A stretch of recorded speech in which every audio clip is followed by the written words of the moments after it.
Kung ang imong laptop daw malupok na, sasagay ka gamit, kag daw helicopter na ang tunog kada mag-open ka sa mga file. Base ga-overheat na ini siya. Kag ang mas lain pa, kinapahinay niya ang iya performance bisan wala ka kabalo. Hindi ni siya tungod nga daan nimo laptop, pero tungod sa kadugay sa imong gamit.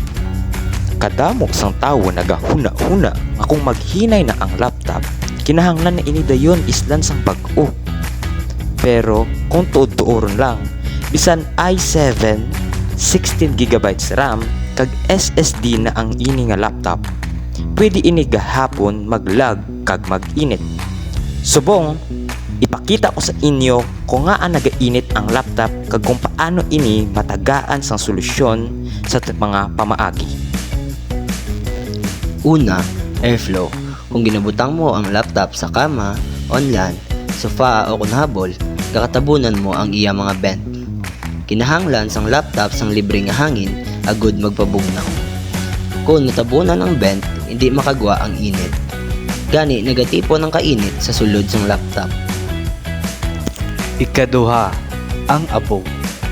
Sa paglagan sang panahon, biskan limpyo ang palibot, nagasulod gid gihapon ang fine dust sa fan.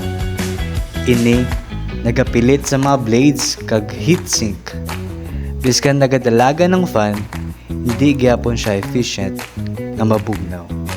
Kag amo na nga abisan simple lang nga pag-open sa mga browser, daw ang laptop gainit dayon. Ikatlo, background apps. Bisan wala kami ginahimo sang mga bugat nga mga tasks, ang laptop nagatrabaho gyapon sa likod.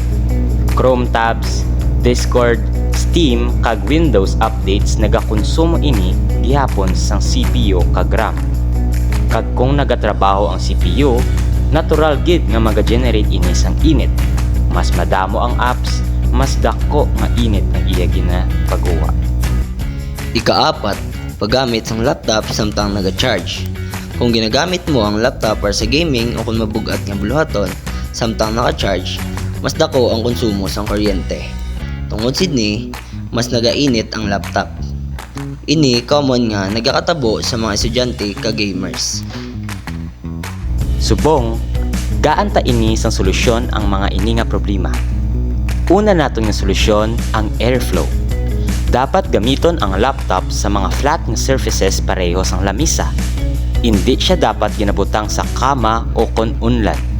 Bisan gamay lang nga elevation, dako na ini nga bulig sa pag-circulate sang hangin. Ikaduha, cleaning. Gamit sang soft brush o kun mga compressed air, limpyuhi ang vents kag fan area. Kay kung may yabok sa sulod, bisan ano pa ka powerful ang laptop, mabudlay gid siya mag-cool down. Makita mo gid ang improvement sa fan noise kag performance pagkatapos sini. Ikatatlo, isira ang mga background apps. Pinduta ang Control, Shift, Escape. Agud mabuksan ang Task Manager. Tanawa ang mga processes. Sirad ang mga app nga wala mo man ginagamit. Labi na gid ang mga app nga dako ang paggamit sang CPU. Ikapat, power settings. Para ma-access mo ang power settings, i-click mo ang Microsoft key sulod sa control panel or settings kag pangitaon mo ang power options. Pwede ka diri mapili sang balanced o kon high performance depende sa imo nga gamit. Ang amo nga settings nagabulig para hindi mag-spike ang temperatura sang CPU. Kung high performance ka pirme, mas kusog pero mas mainit. Kung balance, mas stable naman ang init. Ikalima, habits. Hindi takpan ang mga vents. Hindi sobra kadugay ang gamit sa laptop nga wala break. Hatagi siya sang pahuway kay pareho man ta saton nga mga tawo nga kapuyon. Ang gamay nga changes sa usage dako gid nga epekto sa temperatura sang laptop. Gani, hindi kita dapat magkonklusyon dayon nga daan ang aton laptop kung naganubo ang iya performance. Sa kadamaan nga mga sitwasyon, ang una-una nga problema hindi sa specs, kundi sa labis nga kainit.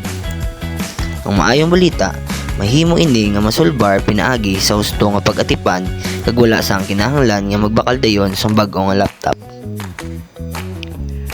Kung nakabulig ini sa imo, tan-awa imo laptop subong. Kag kung daw jet engine paghihapon ng fan, basi panahon na gid ni nga tinloan kag kayoon siya sang maayo. Daghang salamat. Kag damo nga salamat sa inyo tanan.